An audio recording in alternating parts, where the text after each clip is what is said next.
गांव में एक आदमी था रमेश, जो बहुत ईमानदार और दयालु था। उसके ठीक बगल में रहता था उसका पड़ोसी सुरेश, जो बेहद लालची और चालाक था।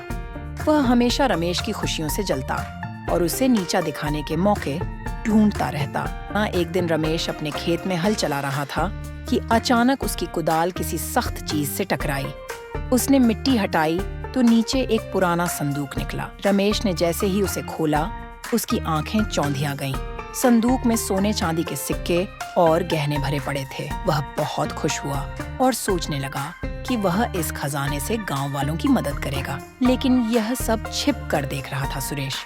उसकी आंखें लालच से चमक उठीं। उसने तय किया कि किसी भी तरह यह खजाना उसे चाहिए। खूनी योजना रात होते ही सुरेश चुपके से रमेश के घर में घुसा और संदूक चुराने की कोशिश करने लगा। लेकिन तभी रमेश की नींद खुल गई। उसने शोर मचाया और डर के मारे सुरेश भाग निकला। अगली सुबह वह नई चाल के साथ आया। उसने गांव में अफवाह फैला दी कि रमेश ने किसी बुरी ताकत का खजाना चुरा लिया है और अगर उसे वापस नहीं किया तो पूरे गांव पर कोई बड़ा संकट आ सकता है।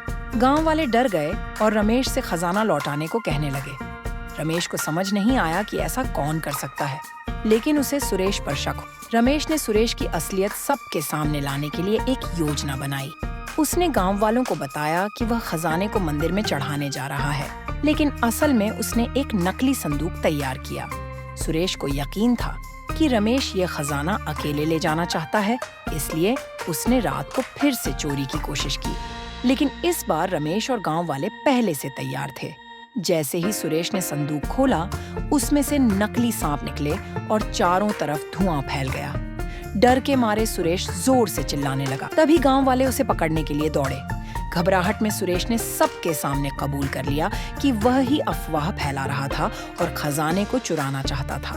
अंत और सीख, गांव वालों ने सुरेश को सबक सिखाने के लिए उसे कुछ दिनों के लिए गांव से निकाल दिया।